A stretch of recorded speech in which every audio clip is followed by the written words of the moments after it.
అందరికీ నమస్కారం. Jamie Prem's YouTube ఛానల్‌కి స్వాగతం. అలనాటి ఆణిముత్యాల్లో ఈరోజు మనకు దొరికిన మంచి ఆణిముత్యం 'మాయలోడు' సినిమా. 1993లో విడుదలైన ఒక హాస్యభరిత చిత్రం ఇది. ఎస్వి కృష్ణారెడ్డి గారి దర్శకత్వంలో ఇది వచ్చింది. 'మాయలోడు' సినిమా ఇందులో రాజేంద్ర ప్రసాద్, సౌందర్య ప్రధాన పాత్రలు పోషించారు. మనీషా ఫిల్మ్స్ పతాకంపై అచ్చిరెడ్డి ఈ చిత్రాన్ని నిర్మించారు.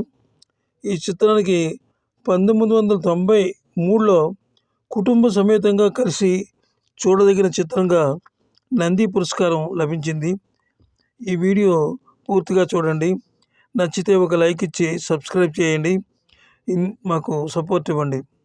ఇందులో చిత్రానికి సంబంధించిన అనేక ఆసక్తికర విషయాలు ఎన్నో ఉన్నాయి, చూడండి. ఈ సినిమా హైదరాబాద్లో నారాయణగూడలో ఉన్న శ్రీనివాస్ థియేటర్లో 225 రోజులు ఆడింది. ఈ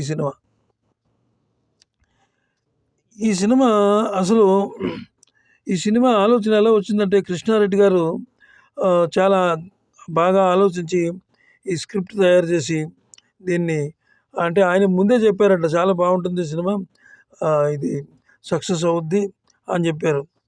అయితే ఈ సినిమా 220 రోజులు ఆడడమే కాక ఇంకా కొన్ని చోట్ల 100 రోజులు కూడా ఆడింది. ఈ చిన్న సినిమా పెద్ద సినిమాల పోటీని తట్టుకొని సూపర్ హిట్ అయింది. మాయలు మంత్రాలు చేసే సినిమాలు జానపద చిత్రాల్లో ఉంటాయి, కానీ ఏమాత్రం గ్రాఫిక్స్ వర్క్ లేని రోజుల్లో ఈ సినిమాని తీయడం చాలా గొప్ప విషయం.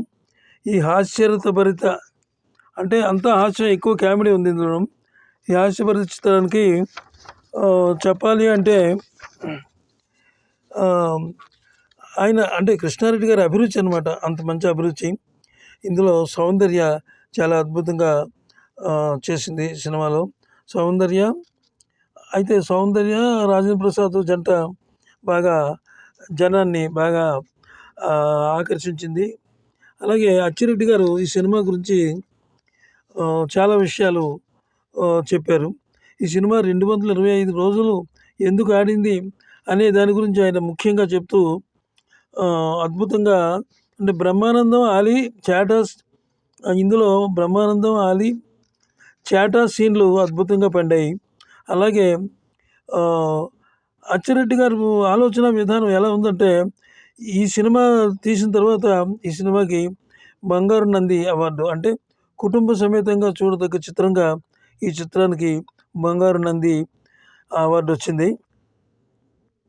అయితే ఈ సినిమాలో అనేక సంఘటనలు, అంటే కడుపు నవ్వించే సినిమా అన్నమాట ఇది. చాలా ఎక్కువగా దీని గురించి ఆ రోజుల్లో, అంటే ఇందులో పాటల గురించి మంచి పాటలు ఉన్నాయి. మాయలోడులో ఎక్కడ చూసినా మాయలు మంత్రాలు చేయడం సరదాగా. అసలు రాజేంద్ర ప్రసాద్ ఈ సినిమాకి సూపర్ హిట్ అనమాట. ఆయన చేసిన మ్యాజిక్లు, ఆ మోళీ చేసే విధానం చాలా అద్భుతంగా ఉందన్నమాట. అలాగే ఇంకొక విషయం చెప్పాలంటే, ఇక్కడ కోట శ్రీనివాసరావు గారు, అంటే కోట శ్రీనివాస్, బాబు మోహన్ ఇద్దరు కూడా, అలాగే బ్రహ్మానందం ఆయన ప్రక్కనే నటించినటువంటి, అంటే బాబు మోహన్, బ్రహ్మానందం, ఆలీ, చాటర్ సీన్లు అన్నీ చాలా అద్భుతంగా పండాయి. ఇందులో ముఖ్యంగా చెప్పుకోవాలంటే, ఇందులో బాబు మోహన్కి సౌందర్యకి ఒక వానపాట ఒకటి ఉంది. ఆ వానపాటలో అది ఆనాటి రోజుల్లో హీరోయిన్తో బాబు మోహన్ పాట అంటే అందరూ ఆశ్చర్యపోయారు. అయితే బాబు మోహన్ ఒక హెల్ప్ చేయడం వల్ల, నాకు ఒక హెల్ప్ చేశారు, ఆయన యొక్క ప్రతిఫలంగా నేను ఈ సాంగ్ ఆయనకి ఇచ్చాను అని ఆయన చెప్పుకొచ్చారు కృష్ణారెడ్డి గారు. ఆలీ కూడా చాలా మంచి టైమింగ్ మెయింటైన్ చేశారు ఇందులో. కోట శ్రీనివాసరావు గారు ఇందులో బాబు మోహన్ ఇద్దరు కలిసి నటించినటువంటి సీన్లు నిజంగా హైలైట్ అనమాట. ఎంత హైలైట్ అయినాయి అంటే, వాళ్ళిద్దరూ కూడా అసలు అచ్చుకుద్దినట్టుగా సరిపోయారు అనమాట, తండ్రి కొడుకులుగా.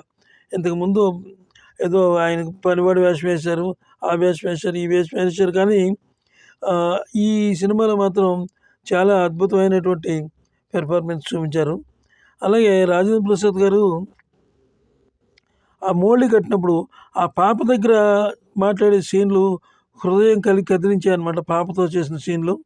అలాగే నిర్మలమ్మ దగ్గర చేసే మ్యాజిక్లు, చేతికర్ర పట్టుకుంటే పాము అయిపోవడం, ఇలాంటి మ్యాజిక్లన్నీ చాలా హ్యాపీగా అద్భుతంగా పండాయి ఈ సినిమాలో. అదేవిధంగా ఈ సౌందర్య వానపాట చినుకు చినుకు అందెలతో అనే పాట మరి ఆయనకి ఆలోచన ఎలా వచ్చిందో కానీ కృష్ణారెడ్డి గారికి ఈ పాట చాలా బాగుంది. ఆ రోజుల్లో పెద్ద సంచలనం ఈ పాట. కుర్రకారు ఈ పాటకు ఫిదా అయిపోయేవారట. నారాయణగూడ, హైదరాబాద్ నారాయణగూడ శ్రీనివాస్ థియేటర్ సమీపంలో ఉన్న యూనివర్సిటీ విద్యార్థులు కేవలం ఈ పాట కోసమే సినిమా సెకండ్ షోకి వచ్చి మళ్ళీ వెళ్ళిపోయేవారట. 225 రోజులు అక్కడ సినిమా ఆడింది. మరి అద్భుతమైన సినిమా ఇది. బాబు మోహన్ గారు నుంచి కృష్ణారెడ్డి గారు అందరూ కలిసి సమిష్టిగా కృషి చేసి బ్రహ్మాండంగా సినిమా తీశారు. మరి ఈ వీడియో మీకు నచ్చినట్లయితే ఒక లైక్ ఇవ్వండి, సబ్స్క్రైబ్ చేయండి. కుటుంబ సమేతంగా చూడదగిన చిత్రం ఇది. సెలవు, నమస్తే.